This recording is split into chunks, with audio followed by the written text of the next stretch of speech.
Welcome back, everybody. We are just doing one this week because it is that special and that important. We are taking another one of your questions about work. This one is a general one, but because of our guest, it's in a very specific and important context. So Brad, as I think you know, runs technology coverage for Bloomberg News and is the author of 4 books, at least 3.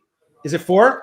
It is 4. 4 books, including most recently, just 10 days ago, Amazon Unbound, which I don't know if you have a copy to show us here, which is the Bezos junkie in me, who has felt both, it's like half of his face and half of your face, who has felt both, I used to carry around his first shareholder letter in my bag for years on end until that bag got stolen in San Francisco. So I've been following from afar and all the stuff that's been happening, criticism, whatever. But the book is the stories of what's happening with Amazon, correct?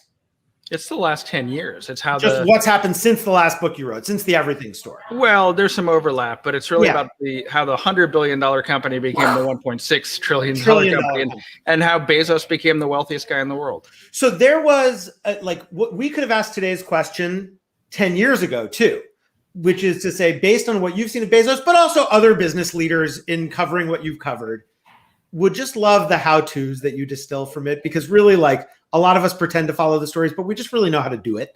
And so just would love the lessons you have on the right way to succeed from what you've seen from Bezos, and then I might ask some more.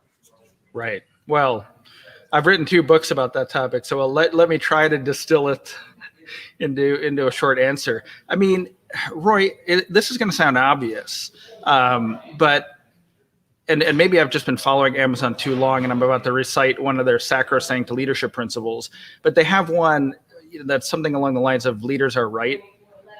Sounds obvious, but getting the future right, developing products and services that work, that people use, having the company. I mean, it's sort of a self-fulfilling prophecy when you have the record of being right and having insights that turn out to be true.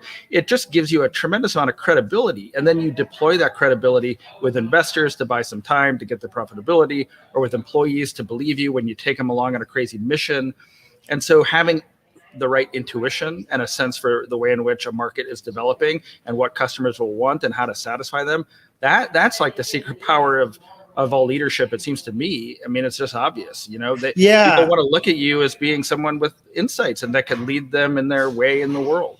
Yeah. So I think that the question that begs to me is, okay, so therefore is your belief from studying people like Bezos and others, is that therefore just innate? Because I don't know how to get better at intuition. Yeah.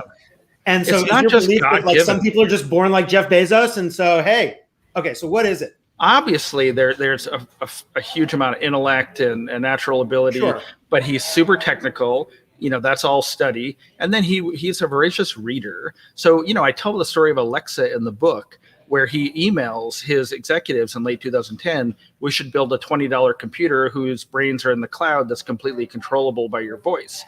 And then I have the first drawing of Alexa that did on a whiteboard. And he's studying the state of the art in artificial intelligence and voice recognition. He understands the advantages conferred by AWS and the cloud. He's a huge science fiction fan, so he knows that this is a way that people might want to interact with computers. He knows it's possible. And then there are huge technical problems, but he's sort of undeterred in the amount of investment and the dogged pursuit of not just building the product, but collecting the data that is necessary to make it smart. And that's a secret project, like a ballsy secret project, really expensive to go and secretly collect data from contract workers who don't even know what they're doing in entering into apartments and reciting scripts. So the insight and intuition is all really difficult to study, and applying his mind to the frontier of technology. Yeah, I mean, one of my observations about it is it also seems like he has theories of how to be right. The theory of people who are right change their mind a lot, and knowing what the right time horizon is to look out, that 7 years, not 50 years, not 18 months. And that skill of guessing correctly, but also having a system where you can guess incorrectly and it still works out, right? I mean, the Amazon phone, the A9 search engine. Right. And So now I'm curious, like you've been studying him closely for a long time.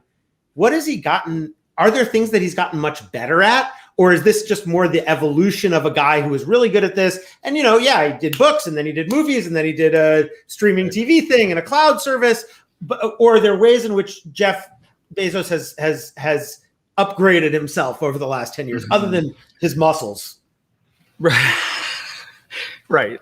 Well, I do feel like I chart the evolution in this book of a sort of somewhat, maybe moderately gentler Bezos. I mean, in the first book, I have him, destroying people in meetings and saying horrible things and running them over and discarding them.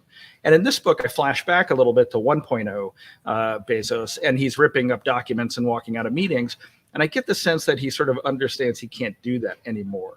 So in that respect, maybe the leadership style has evolved somewhat. He's still maniacally driven, obviously. But the other thing is that he's got so much else on his plate, and he's running the Washington Post and Blue Origin and giving away money, and will be sailing the high seas on his yacht, which I read about in the book. Right?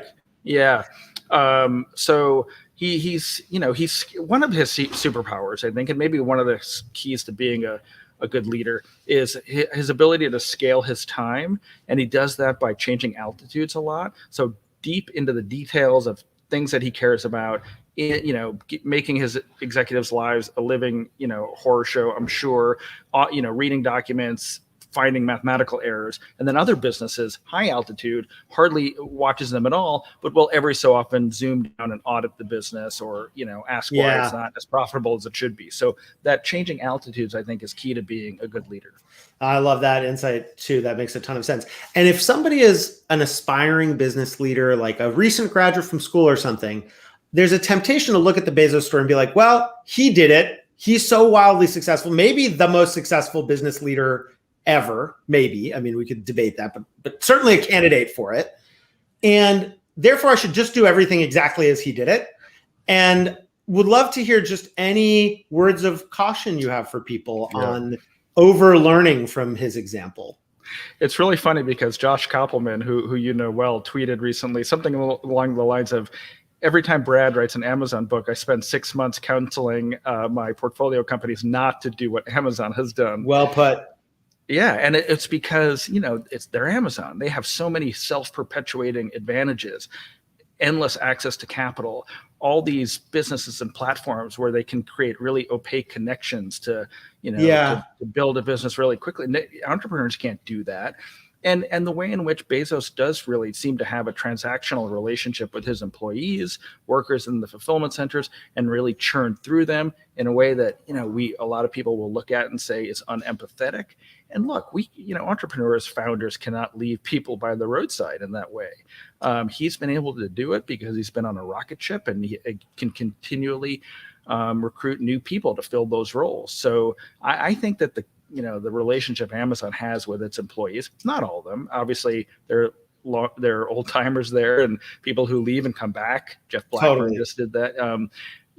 But making sure that that your employees feel like they're getting as much as they're giving to the company and to the cause. Yeah, it's just as being inspirational is just as important as being. I mean, I'll tell you, one of the moments that really landed with me from him recently is because I think, but the reasonable version of the aspiring person is not do what Amazon does now, but look at the early lessons and try to apply them to a modern context. I'll just say, when he looked at the vote in Bessemer, Alabama, because just because you can do it doesn't make it right. And he said, well, we won, but it's clear we need to rethink our relationship with our employees. That was not the attitude that a lot of other people around Amazon were saying. They were saying, this is vindication. We've been, it turns out we got challenged and we made it. And I thought his capacity to say, wait a minute, no, we didn't. We really need to look at that. I don't know, authentic, or long lasting. I was going to say, right, but that's, but we're 20 plus years in, that he's saying now is evidence to me that, right, he sometimes is, reading the criticism and recognizing when it might become an existential threat to the company and then reacting, not leading and getting ahead of it. Yeah, and I think that's right. And just because you can do it and be big doesn't make it right or best. Which is, I think, another one of the lessons that, it's like you shape your own world, and he chose to shape his and ours obviously in a profound way. And just because it's big and successful and wonderful that it exists, by the way, in my humble opinion, doesn't make it optimal. Or I'm a Prime member and an Alexa owner, and obviously they. I just, after having bought the Kindle copy while we were talking, I bought the physical copy of your book because I want to have it in my hands. I like the smell of paper. All right, Brad. Thank you. Not advice for everybody who's watching for the first time, because we're not telling you what you should do. Literally, Brad is a journalist drawing lessons from one extraordinary life and one extraordinary company. So, to be continued. Thank you, Roy. Thank you, Good Brad. talking to you.